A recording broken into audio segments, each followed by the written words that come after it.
Hey guys. So today what I really wanted to talk about was gratitude.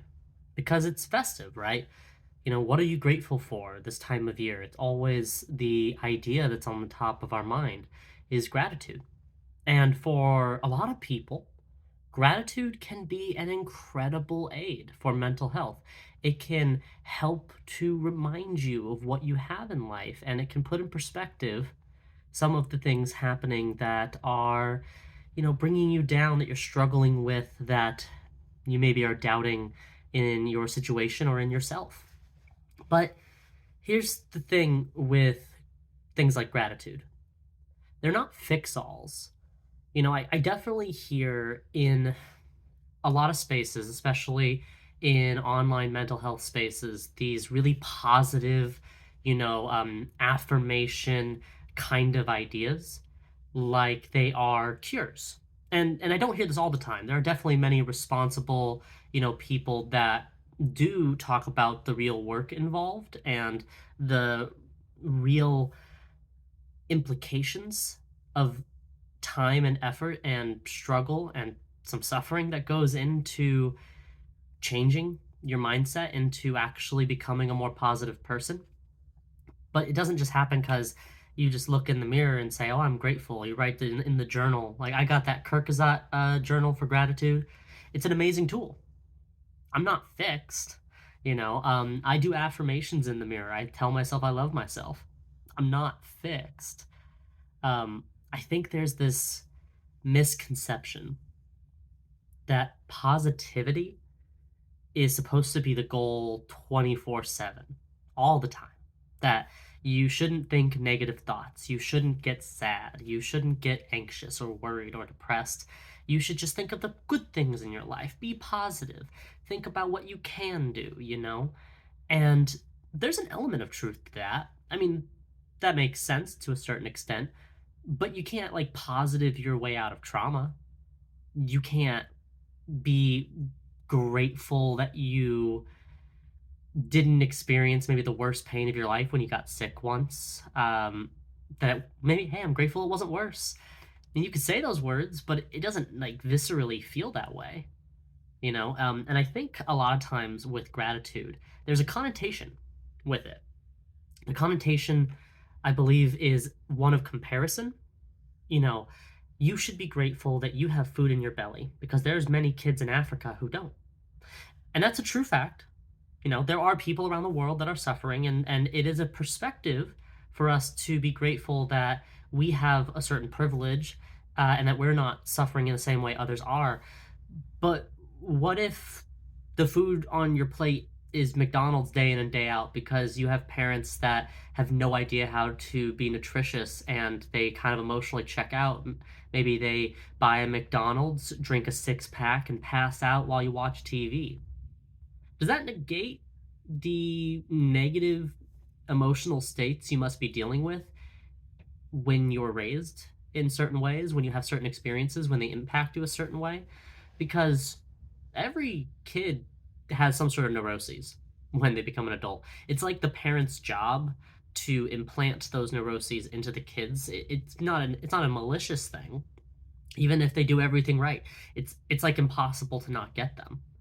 But is it valid to say that I'm depressed, but I grew up kind of wealthy, and we had some struggles later on, but I grew up kind of wealthy. I didn't have to, experience a lot of physical trauma. I didn't have to go through that feeling of growing up way too quickly, before my teenage years were done.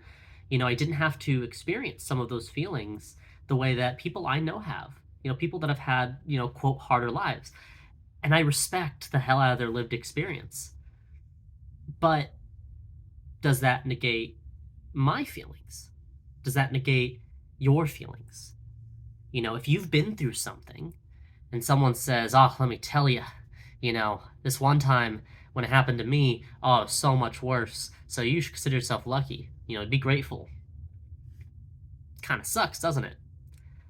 Let me ask you a question. Whose pain is worse? Someone with breast cancer or colon cancer? man, you could objectively talk about the effects of the different diseases, and there's like truth to that. But when you're looking at two people suffering from it, are you going to tell one of them that the other one should be grateful they don't have the other's disease? No. You know, um, who suffered more? Soldiers who fought in the Pacific or the European theater? Frontline soldiers all the way. Who suffered more? Whose PTSD is more valid? Nah, maybe we should just be grateful that we didn't have a worse situation.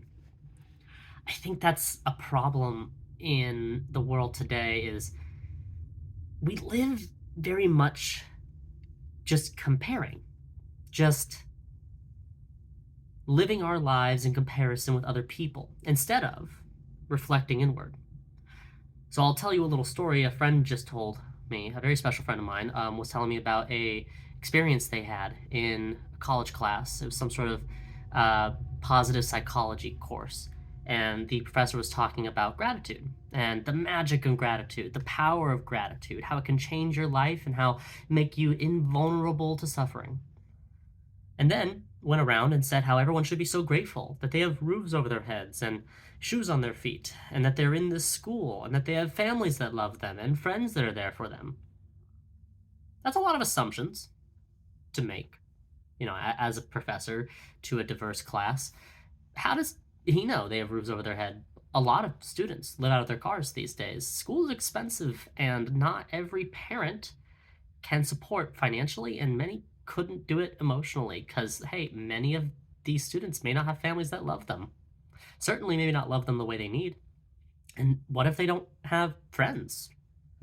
We live in one of the most socially isolated periods, post COVID, that I think people are really used to.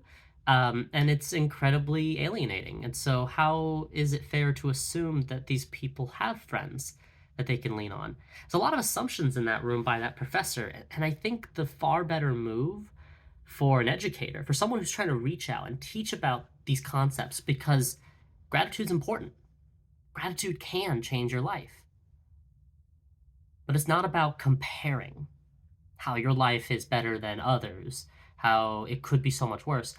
It's about being grateful for who you are, where you are on your own journey, where you've come from. What are you grateful in your life?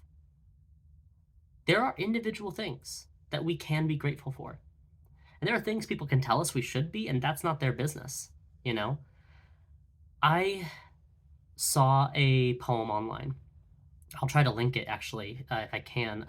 But it was a beautiful poem about a person who lost their father. And I had lost my father not long ago.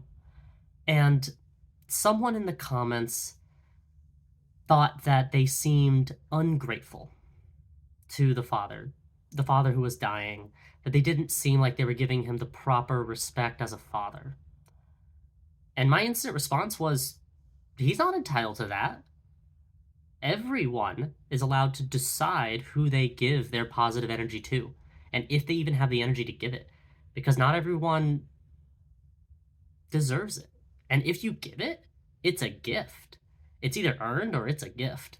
That's how you give things like gratitude, forgiveness, love, acceptance. These are all powerful tools. They all can make a huge difference in your life. They all take a lot of consistent practice to feel. You have to regularly, consciously choose to feel them. For a lot of people, that's very difficult. And it's not just going to make you better overnight. It's a process. It's like building a castle. You just do it one brick at a time. So I highly encourage people to reflect on what they're really grateful for this year. And just remember that just because they have a few good things, maybe they have a lot of good things in their life. It doesn't invalidate the things that they're struggling with. It doesn't invalidate the anxieties they have. It doesn't invalidate any sense of suffering they're still going through. But it can help give perspective. It can be a lighthouse in a storm of troubles. And that's why I think gratitude is really important and can be used. Let's just not get too high on that positive culture and lose the lesson that suffering can give too. Because it's okay to be sad. It's okay to get angry. It's okay to be depressed. You know, reflect in those places too. Don't stay in any place too long. You shouldn't stay in positivity all day, every day, just like you shouldn't stay in negativity all day, every day. It's a cycle. Both feelings, in all the spectrums that they come in, have things to teach you. And if you're open to these lessons, you can grow. And if you resist them, well, let's just say you grow a lot slower and it hurts a lot more. Take it from me. So that's my ramble for the day. Let's all be grateful for what we want to be grateful for. Let's love who we want to love. Let's accept the things that we feel like we need to accept. Let's forgive those who we have decided to forgive. And let's just be as happy as we can today. You know, let's all have a good day together, because they only come every now and again for some people. So I hope it stays that way today for you. Anyways, love you guys. Feel good. Happy holidays. Try to do another one soon. Catch you later.